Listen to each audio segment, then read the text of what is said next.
Durante décadas, la narrativa dominante fue que la frontera entre México y Estados Unidos separaba dos mundos distintos, el inglés y el español, el dólar y el peso, el primer mundo y el otro lado.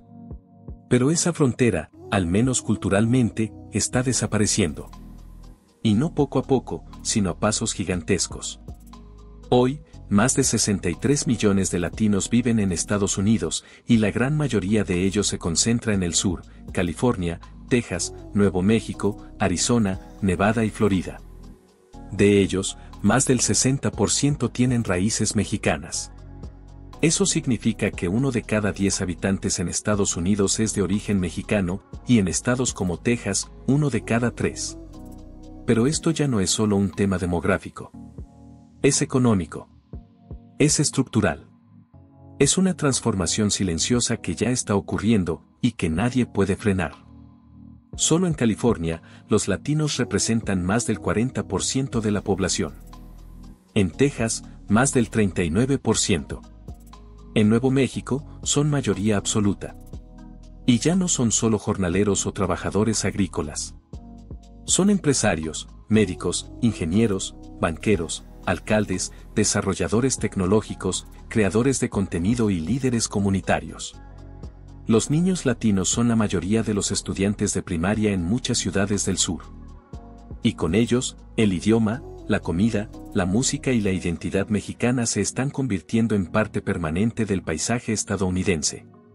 Ve a Los Ángeles, San Antonio, Houston, El Paso o Tucson.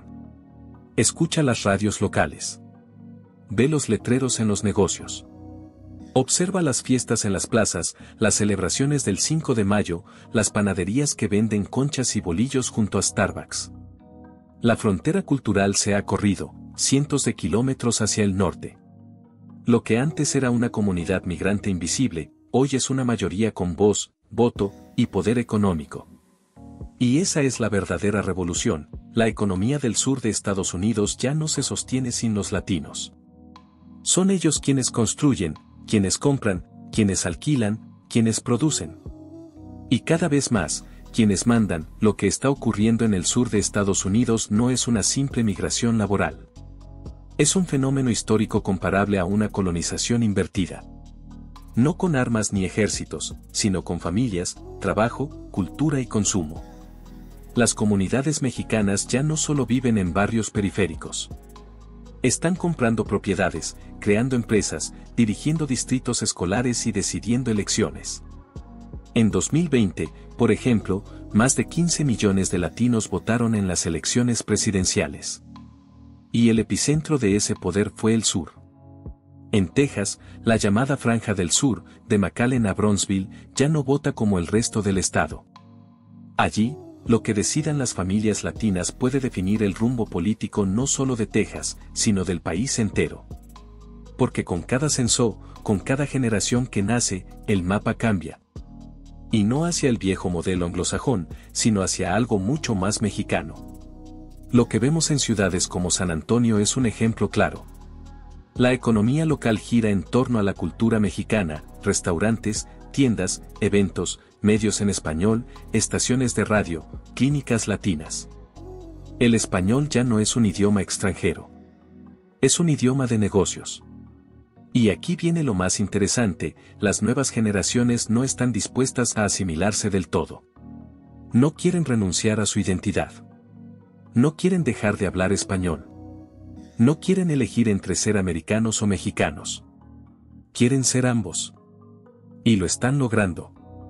Están creando un nuevo tipo de ciudadano, el latino bicultural, que consume tacos y hamburguesas, ve Netflix y novelas, y vota por candidatos que hablen inglés, pero también respeten sus raíces. Además, muchas de estas familias mantienen lazos económicos con México. Mandan remesas. Invierten en casas. Viajan frecuentemente. Algunos hasta tienen doble nacionalidad. ¿Y qué significa esto? Que la influencia mexicana en Estados Unidos ya no depende de la frontera física, sino de una red de millones de personas que viven allí, pero piensan en ambos lados. Es una economía binacional. Es una identidad sin muros. Y lo más poderoso, es un renacimiento mexicano, dentro de Estados Unidos, si las tendencias actuales continúan, y todo indica que no solo continuarán, sino que se acelerarán. En las próximas décadas el sur de Estados Unidos no solo será un territorio mayoritariamente latino. Será algo más profundo. Más estructural. Un espacio geográfico donde la identidad, el idioma, los valores y la economía mexicana estarán completamente entrelazados con la vida cotidiana. Las estadísticas ya lo anticipan. Según el Pew Research Center, para el año 2060 los hispanos representarán más del 30% de la población total de Estados Unidos.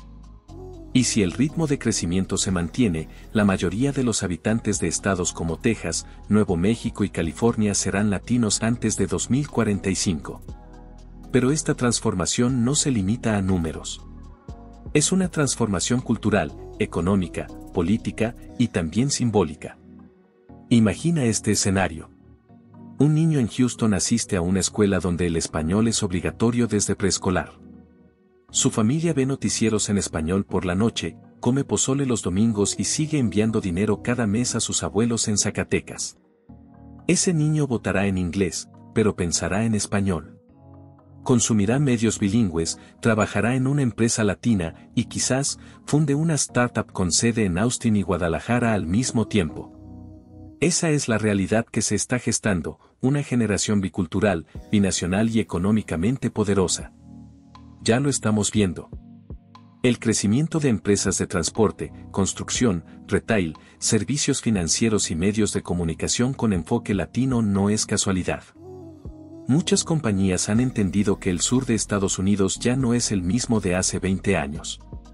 Y lo que antes era visto como una minoría migrante, hoy se está convirtiendo en una nueva mayoría estructural. Una mayoría que ya no solo consume, también produce. Que ya no solo trabaja, también invierte. Que ya no solo vota, también se postula. Y entonces, surge una pregunta que cada vez se escucha más, aunque todavía en voz baja. ¿Está el sur de Estados Unidos volviéndose México otra vez? No en el sentido territorial o geopolítico. Pero sí en lo más esencial, en la gente, en el idioma, en los valores familiares, en las redes sociales, en la forma de entender el trabajo, la religión, la comida, la comunidad. Las ciudades del sur están cambiando su identidad. No es que México esté invadiendo. Es que el sur de Estados Unidos está mutando, integrando, absorbiendo la cultura mexicana al punto de que ya no se puede separar una de la otra. Y eso tiene implicaciones enormes.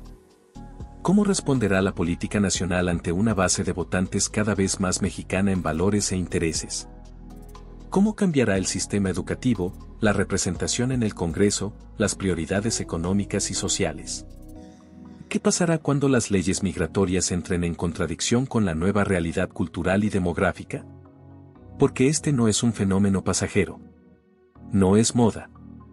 Es una transformación histórica en cámara lenta, pero irreversible. Tal vez no es que México esté regresando al sur de Estados Unidos.